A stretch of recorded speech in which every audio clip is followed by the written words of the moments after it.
మహాదేవుడును మన రక్షకుడు అయిన యేసుక్రీస్తు వారి శ్రేష్టమైన నామంలో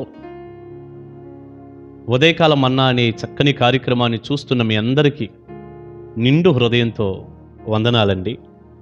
మీ అందరికీ క్రిస్మస్ శుభాలు కూడా తెలియచేస్తున్నాం. రండి, పరిశుద్ధ గ్రంథంలో నుంచి ఒక చక్కని మాట ఇలా చదువుకుందాం. లూకా సువార్త 2వ అధ్యాయం 7వ వచనాన్ని మనం చూద్దాం. తన తొలిచూలు కుమారుని కని పొత్తిగుడ్డలతో చుట్టి సత్రములో వారికి స్థలము లేనందున ఆయనను పశువుల తొట్టిలో పరుండబెట్టెను. ప్రియులారా, ప్రభు అయిన యేసుక్రీస్తు వారు కన్యమరియ గర్భాన ఆయన జన్మిస్తున్న సమయం అది. ఒక మాటలో చెప్పాలంటే సర్వ సృష్టికర్త అయినటువంటి దేవుడే సృష్టిలోనికి దిగి వస్తున్నటువంటి సమయం అది. పరిశుద్ధురాలుగా ఉన్నటువంటి మరియను దేవుడు ఎన్నుకున్నాడు. పరిశుద్ధాత్మ వలన మరియ గర్భవతిగా మారింది. అయితే ఆ సమయంలో సర్వలోకానికి ప్రజాసంఖ్య వ్రాయాలని మొట్టమొదటిసారిగా ఆజ్ఞ జారీ చేయబడింది. యోసేపు అనబడినటువంటి వ్యక్తి మరియ భర్త దావీదు ఊరైన బెత్లెహేము ప్రాంతానికి చెందినవాడు గనక ఆయన అప్పటికే ఉన్నటువంటి గలిలయ ప్రాంతంలో ఉన్న నజరేతు అనబడిన ఊరు నుండి యోదయ ప్రాంతంలో ఉన్నటువంటి బెత్లెహేము అనబడినటువంటి ఆ ప్రాంతానికి వారు ప్రయాణం చేసి వచ్చారు. అప్పటికే ఆ ప్రాంతం అంతా కూడా, బెత్లెహేం ప్రాంతం అంతా కూడా కిక్కిరిసిపోయి ఉన్నారు జనం.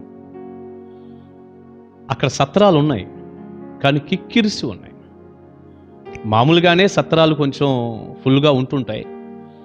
ఇక ఈ ప్రజా సంఖ్య రాయాలి కదా, ఎక్కడెక్కడ వాళ్ళందరూ కూడా ఆ ప్రాంతానికి చేరుకున్నారు. బయట ఉన్న వాళ్ళందరూ, ప్రాంతం అంతా కూడా చాలా నింపబడిపోయి ఉంది. సత్రాలన్నీ కూడా ఖాళీ లేని పరిస్థితి. ఎప్పుడైతే యోసేపు తన భార్య అయిన మరియతో కూడా బెత్లెహేం ప్రాంతానికి చేరాడు, అప్పుడు ఆమె ప్రసవ దినాలు నిండాయి. యేసు ప్రభువారికి మరియ తల్లి జన్మనిచ్చింది. అది ఎక్కడనేది మనకు తెలియదు. అదేంటి పాస్టర్ గారు, అది పశువుల పాక కదా, పశువుల పాకలో కదా యేసు ప్రభువారికి మరియ తల్లి జన్మనిచ్చింది.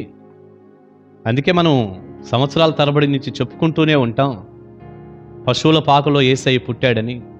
పాటలు కూడా పశువుల పాకలో యేసయ్య పుట్టాడని ఎన్నో పాటలు రాశారు, పాడారు కదా, మనం పాడుకుంటాం అంటారా? కాదండి, కానే కాదు. పశువుల పాకలో యేసు ప్రభువారు జన్మించలేదండి. ఈ వాక్యాన్ని జాగ్రత్తగా మీరు చదవండి. యేసు ప్రభువారికి మరియ తల్లి జన్మనిచ్చింది. అది ఎక్కడో తెలియదు. ఎంత ఇబ్బందికరమైన వాతావరణం ఉండుంటుందో ఎవరూ చేర్చుకోలేదు కదా. ఆ చలిలో, ఆ వాతావరణంలో ఎక్కడ యేసు ప్రభువారికి జన్మనిచ్చిందో ఆ తల్లి తలుచుకుంటేనే కన్నీళ్ళు ఆగవు. ఆ పుట్టినటువంటి బాల యేసయ్యను తీసుకొని పొత్తిగుడ్డలతో చుట్టి సత్రంలోనికి వచ్చారట. సత్రంలో వారికి స్థలం లేదు. అప్పుడు ఆయన్ని పశువుల తొట్టిలో పరుండబెట్టారు అని రాసింది. మళ్ళీ ఒకసారి చదువుతాను, మీరు చూడండి. తన తొలిచూలు కుమారుణ్ణి కని, కంఠం అయిపోయింది, పొత్తిగుడ్డలతో చుట్టింది. సత్రములో వారికి స్థలము లేనందున, సత్రం దగ్గరికి వచ్చారు, స్థలం లేదు. ఆయనను పశువుల తొట్టిలో పరుండబెట్టెను. పశువుల తొట్టిలోనికి ఆయన తీసుకురాబడ్డారు. పశువుల పాకలోనికి తీసుకురాబడ్డాడు. అక్కడ జన్మించలేదు, పశువుల పాకలోనికి తీసుకురాబడ్డాడు. పశువుల తొట్టిలో యేసు ప్రభువారిని, పశువులు మేత మేసే ఆ తొట్టిలో యేసు ప్రభువారిని పడుకోబెట్టారు. ఇది దేవుని వాక్యం చెబుతున్నటువంటి తిరుగులేని సత్యం. దేవుని స్తోత్రం. అయితే ఈ చదువుకున్న వాక్యంలో నుంచి మనం నేర్చుకునే ఒక అమూల్యమైన మాట ఏంటంటే, సత్రంలో యేసయ్యకి స్థలం లేదు. యేసయ్య ఉండటానికి సత్రంలో స్థలం లేదు. అవని అంతా ఆయనదే. సర్వ సృష్టికి ఆయనే కారకుడు, ఆయనే కర్త. ఆయన సృష్టికర్త. సృష్టికర్త అయిన వాడు సృష్టిలోనికి వస్తే కనీసం ఆయనకి ఇంత చోటు లేదు, ఇంత చోటు లేదు. ఒక దైవజనుడు ఒక మంచి పాట అండి, పాత పాట, ఎంత మంచి పాటో. పాత పాటలన్నీ ఇప్పుడు కనుమరుగవుతున్నాయి కదా.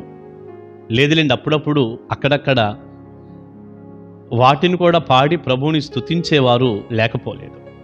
ఆ పాట ఏంటో తెలుసా? అవని అంతా ఆయనదే, అయినా స్థలమేది, అందరికీ హృదయం ఉంది, క్రీస్తుకు చోటేది. ఇది క్రిస్మస్ తాత అడిగిన ప్రశ్న అనేటటువంటి పాట. అవని అంత ఆయనదే, అయినా స్థలమేది, అందరికీ హృదయముంది, యేసుకు చోటేది, యేసుకు చోటేది. ఇది క్రిస్మస్ తాత అడిగినటువంటి మాట అన్నాను కదూ? కాదండి, అది పొరపాటుగా చెప్పాను. అది వేరొక పాటలోది. సరే, ఈ మాట మీరు చెప్పండి. అవని అంతా ఆయనదే, అయినా స్థలమేది, అందరికీ హృదయం ఉంది, యేసుకు చోటేది. నిజమే, నిజమే. అవని అంతా ఆయనదే, అయినా ఆయనకి సత్రంలో స్థలం లేదు. నిజంగా ఈ సత్రంలో స్థలం లేదు అన్న దగ్గరండి, సత్రం అంటే మన హృదయం. ఈరోజు ఎంతమంది హృదయాల్లో యేసయ్య ఉన్నాడు చెప్పండి?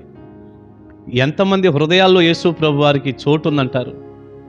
అదేంటండి, క్రైస్తవులుగా పిలువబడుతూ క్రిస్మస్ ఆరాధనలు చేసుకుంటున్నారు కదండి, వాళ్ళందరూ ఎంత సంతోషిస్తున్నారు, స్టార్లు బోర్లు కట్టి అంటారా?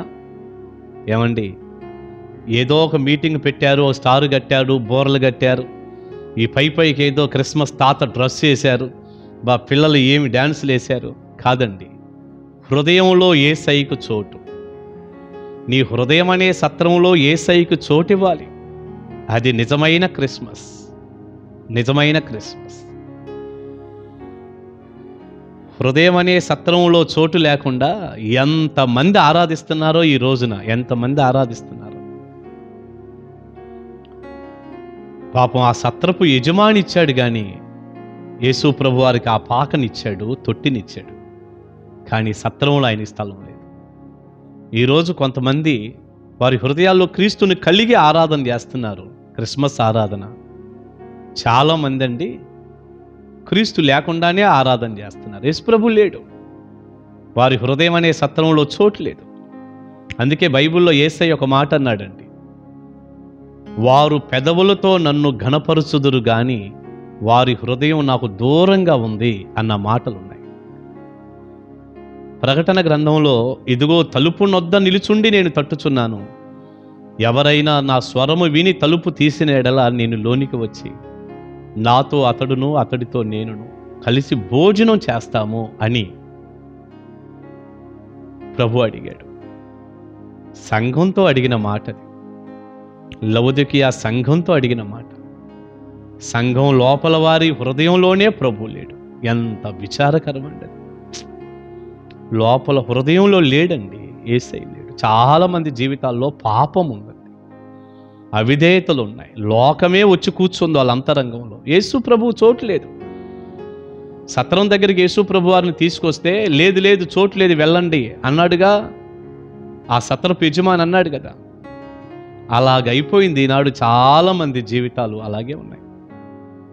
ప్రభువా, మేము మందిరంలో ఉండి నిన్ను ఆరాధన చేస్తాం కనయ్యా, మా హృదయంలో నీకు మాత్రం చోటు లేదయ్యా. ఇదేగా, ఇలాంటి క్రిస్మస్ పండగలు ఎందుకండి శుద్ధ దండగా? హృదయాన్ని దేవుడికి ఇవ్వండి. హృదయం అనే నీ సత్రంలో, నీ హృదయపు సత్రంలో యేసు ప్రభు ఉండునుగాక. అలా సొంత రక్షకుడిగా నువ్వు అంగీకరించి ఏదో క్రైస్తవ కుటుంబంలో పుట్టినంత మాత్రాన యేసయ్య నీ హృదయంలో ఉన్నట్టు కాదు అది లెక్క. నువ్వు ఎప్పుడైతే పాపివని గ్రహించి యేసయ్యని హృదయంలోనికి ఆహ్వానిస్తావో, సొంత రక్షకుడిగా ఎప్పుడైతే తీసుకుంటావో, అప్పుడే నిజమైన క్రిస్మస్. ఆయన నీ హృదయంలోనికి వస్తే క్రీస్తు నీలో ఉన్నట్టు, నీలో ఉదయించినట్టు, నీలో జన్మించినట్టు. అది నిజమైన క్రిస్మస్, అది నిజమైన క్రిస్మస్. ఈ క్రిస్మస్ నాడైనా నీ హృదయంలో క్రీస్తుకు చోటి అయ్యా, చోటి. దైవ దీవెన మీ అందరికీ ఉండును గాక. ఆమేన్. ప్రార్థన చేసుకుందాం.